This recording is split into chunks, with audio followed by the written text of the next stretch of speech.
Hey guys, welcome to this video. Today we'll be installing a Kuryakin hypercharger on a vstar 650. So without further ado, let's get started.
First of all, we're going to have to remove the seat to then remove the tank, and we're going to have to remove the entire airbox and even the airbox underneath the tank to get access to the carburetors, which we will remove and reject, and I'll show you how to do that as well.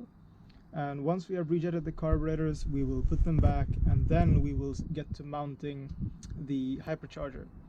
And at the end of the entire thing, we're going to have to synchronize the carburetors as well.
Just want to take a moment to just comment on the fact that many of you who have these older bikes might actually see some oil residue around your airbox and even inside of it.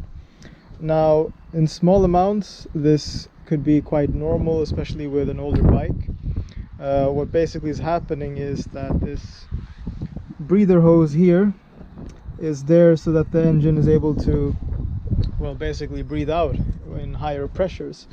And oil can pass the pistons and end up in the combustion chamber basically, and that happens after a long time if you have worn out, or the piston rings have become worn out, which are supposed to seal the oil down.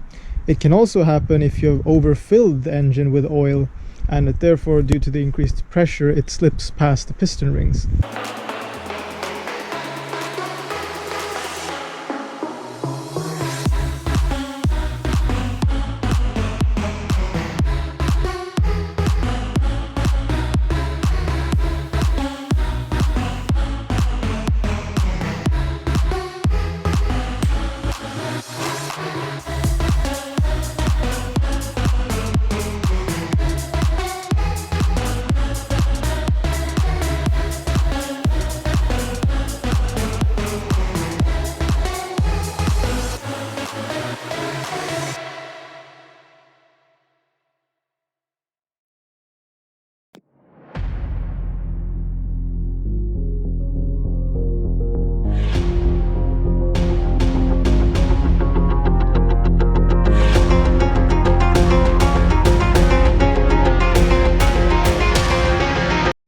Now mine were already, I don't know why this happens, it must be because of the vibrations, but the nuts have come loose, so all I needed to do was to basically lift them up.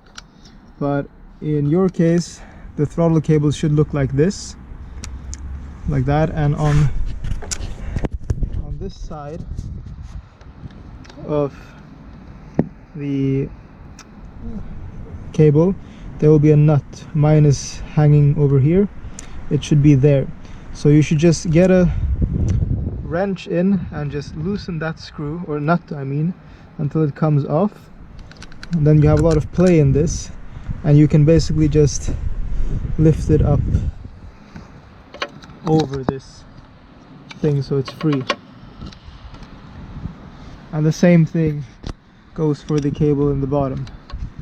You just need to loosen, I have my finger on the nut here, right here in the back, this nut. You just loosen this nut and then you can basically pull this out as well.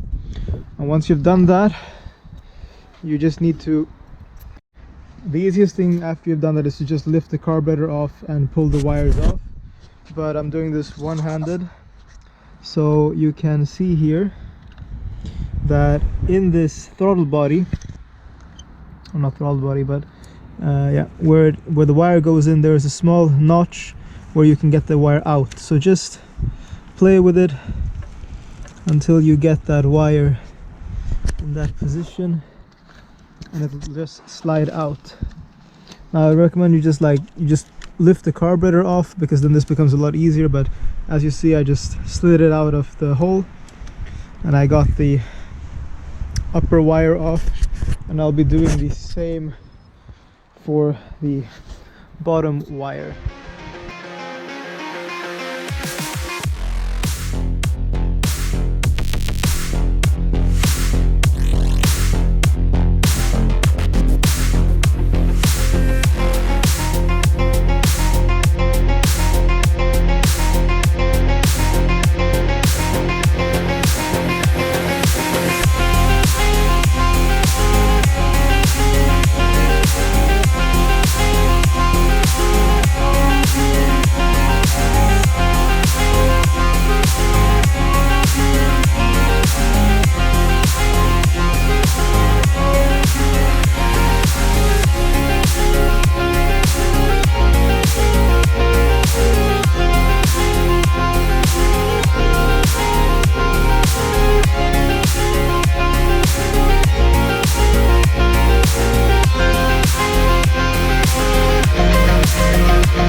We'll be right back.